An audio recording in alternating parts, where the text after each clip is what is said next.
Good morning. আজকের সকালটা না একদম অন্যরকম। আজ অনেক সকাল সকাল ঘুম ভেঙেছে।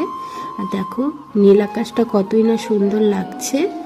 সকাল সকাল উঠে আমি এলাম ছাদে, চারপাশে ভিউটা তোমাদের সাথে শেয়ার করব বলে। দেখো তো চারপাশে ভিউটা কেমন লাগছে। খুব সুন্দর, বলো? কমেন্ট করে আমাকে জানাও ভিউটা কেমন লাগছে। সকাল সকাল উঠে আমি এসেছি ছাদে, একটু হাঁটাহাঁটি করছিলাম, ভাবছিলাম তোমাদের সাথে একটা ভিডিও শেয়ার করব। চলো দেখি ঋষভ কি করছে। চারপাশটা দেখো সবুজ আর সবুজ। আমার অনেক আগেই ঋষভ কিন্তু ঘুম থেকে উঠেছে। উঠে দেখো সিঁড়িতে বসে ওর দিদার সাথে গল্প করছে। ভিডিওটা বানানোর আমার একটাই উদ্দেশ্য, সেটা হচ্ছে কয়েকদিন ধরে মা খুব করে বলছে বাড়ি ভেতর বাইর কালার করবে, তার জন্য আমাকে কালার পছন্দ করতে। আর যাই হোক, বাড়িটা যেহেতু আমার বাবা আমার ভাইকে করে দিয়েছে, আর আমার যেহেতু বিয়ে হয়ে গেছে, বাড়িটা ভাইয়ের, আমার এখানে ঠিক পছন্দ করাটা আমার মনে হয় সাজে না। যাই হোক, তোমরা যদি একমত হও কমেন্ট করে জানিও আমার কি বলা উচিত, বলো। আমার পছন্দ অপছন্দ সেটা আমার বাড়িতে ঠিক আছে, কিন্তু এটা আমার ভাইয়ের বাড়ি, ভাই যেটা সিদ্ধান্ত নেবে সেটাই আমারই সিদ্ধান্ত। অনেক বকবক করলাম। এটা হচ্ছে আমার ভাইয়ের রুম, খুবই সুন্দর, অনেক বড়, অনেক সুন্দর। যাই হোক, এটা হচ্ছে ভাইয়ের রুম, তো দেখলেই এখানেও কালার হবে, শুধু টাইলসটাই বসেছে, এখনও ওয়ারিং বাকি আছে। আর এই পাশের রুমটা, এটা হচ্ছে আমার মা বাবার রুম। এখানে আমার মা বাবা থাকে। ভাই যেহেতু বাড়িতে থাকে না, মাঝে মাঝে আসে, তখন ও ওর রুমে থাকে, ও যেখানে ইচ্ছে সেখানেই থাকে।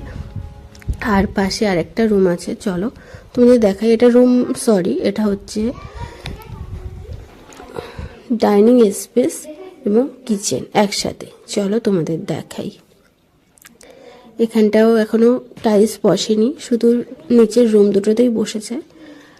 আর বাবা এখানটা যেহেতু গ্রিলে কালার হবে, কাঁচ লাগাবে, সেই জন্য পরিষ্কার করছে। আর এখানটায় সমস্ত মালপত্র বাবার কেনা হয়ে গেছে, কাঁচ বলো টাইলস বলো, যেখানে যা বাকি আছে সমস্ত কেনা হয়ে গেছে। আর এটা হচ্ছে আমাদের পেছনের দরজা, যেটা দিয়ে আমরা বাইরে বেরোবো পুকুর ঘাটে যাওয়ার জন্য। এবার আমি উঠছি উপরে। উপরে উঠেই প্রথমে তোমাদের দেখাবো যে জায়গাটা, এই ক্যামেরাটা কিন্তু আমাকে ঋষভ করে দিচ্ছিল। আমার ছেলে কিন্তু এখন মোটামুটি ক্যামেরা আমার করেই দেয়।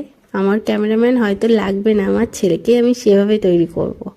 যাই হোক, এখানটায় এই জায়গাটা দেখছো না, সুন্দর, দেখেই বুঝতে পারছো এখানে অ্যাকচুয়ালি ঠাকুর রাখা হবে, ঠাকুরের আসন হবে। এবার এসো তোমাদের দেখাই, এই যে উপরের বাথরুম, যেটা কমপ্লিট হয়ে গেছে, মোটামুটি কিছু কিছু জায়গায় কমপ্লিট হয়ে গেছে। এখানটাও যেমন টাইলসগুলো লাগানো হয়ে গেছে, সেটাও তোমাদের দেখালাম। আর এটা হচ্ছে উপরের ঘর, এটা হচ্ছে অনেক বড়, অনেক সুন্দর। ঋষভ তো জেদ করে তার মামার সাথে যথারীতি ঝগড়া করে যে এই রুমটা তাকেই দিতে হবে এই রুমটা। বোঝো কাণ্ড, ছেলের কথা। চলো আমরা এবার যাব ছাদে। এই যে সুন্দর ছাদ, অনেক বড়, অনেক সুন্দর। ছাদে উঠে আমি কিনা লাফন ঝাপন করছি। এটাই হয়, বাপের বাড়ি এলে মেয়েদের মজাটাই আলাদা হয়, তাই না? আমার মতো সবাইরই হয় জানি। যাই হোক, চলো। আর ভিডিওটা কী জন্য করছি সেটাই তো তোমাদের সাথে না শেয়ার করে বকবক করতে শুরু করে দিয়েছি। প্রথমেই বললাম কালারের বিষয়।